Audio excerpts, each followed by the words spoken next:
સુરતમાં ડ્રગ્સના વેચાણ પર પોલીસ દ્વારા ચાંપતી નજર રાખવામાં આવી રહી છે। નો ડ્રગ્સ ઇન સિટી અભિયાન અંતર્ગત ભજીયાથી લઈને આઈસ્ક્રીમની લારીઓ પર ચાલતા ડ્રગ્સ કેસમાં આરોપીઓને ઝડપી લેવામાં આવી છે। ત્યારે કોંગ્રેસના નેતાએ પોલીસ કમિશનરને આવેદનપત્ર આપીને પકડાયેલા તમામ આરોપીઓને પાસા હેઠળ ધકેલવાની માંગ કરી છે।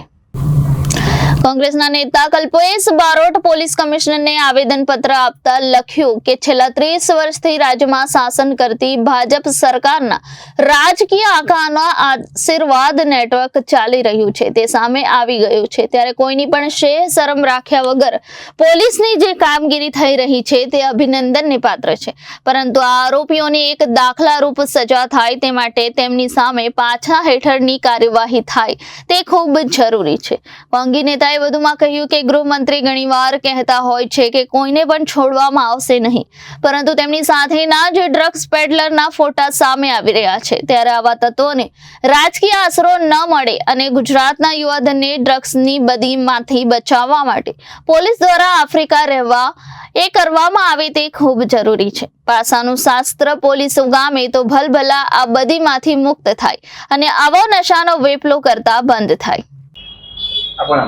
કલ્પેશ બારોટ, મીડિયા કોર્ડિનેટર, સુરત શહેર જિલ્લા કોંગ્રેસ સમિતિ। શું રજૂઆત કરી પોલીસ કમિશનર તમને? અમારી રજૂઆતમાં સૌપ્રથમ સુરત શહેર પોલીસ કમિશનર અને એની ટીમને અમે અભિનંદન પાઠવ્યા છે કે ભારતીય જનતા પાર્ટીના ઉચ્ચ કક્ષાના નેતાઓ જોડે આરોપીના ફોટાઓ છતાં પણ પોલીસે નિષ્પક્ષ રીતે તપાસ કરી આની ધરપકડ કરી છે, એ માટે અમારા અભિનંદન। અને બીજું કે રાજ્યના મુખ્યમંત્રી હોય, ઉત્તર પ્રદેશના મુખ્યમંત્રી યોગી આદિત્યનાથ હોય, ગુજરાતના ગૃહમંત્રી હર્ષ સંઘવી સાથેના ફોટા હોય, CR પાટીલના સાથેના આ વ્યક્તિના ફોટા છે અને પોલીસે છતાંની ધરપકડ કરી એટલા માટે પોલીસને અભિનંદન। અને બીજું કે આજે 3 દિવસથી આ આરોપીના ભાજપના તમામ નેતાઓ સાથે ફોટા વાયરલ થયા છે, તો કેમ ભારતીય જનતા પાર્ટી આ બાબતમાં ખુલાસો નથી કરતી? ભૂતકાળમાં આ જ વ્યક્તિએ હિન્દુ વાહિનીના નામે સુરત જિલ્લા કોંગ્રેસ ઓફિસમાં તોડફોડ કરેલી, ઓફિસે તાળા મારેલા હતા અને એક બાજુ એમ કે કોઈ પણ ચમરબંધીને છોડવામાં નહીં આવે।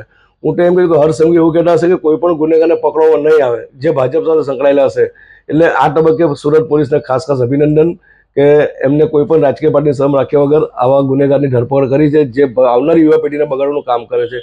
અને છેલ્લા 1 વર્ષમાં સુરતમાંથી 3 કરોડ રૂપિયાનું ડ્રગ્સ પકડાયું છે, 85 આરોપીની ધરપકડ કરવામાં આવી છે। એટલે મારી માંગણી છે કે ડ્રગ્સના ધંધા સાથે જે કોઈ બી સંકળાયેલા હોય અથવા જેવી આરોપીની ધરપકડ કરી અને જામીન છૂટ્યા હોય તેઓની તાત્કાલિક શહેરના હિત માટે પાસા હેઠળ ધરપકડ કરવી જોઈએ।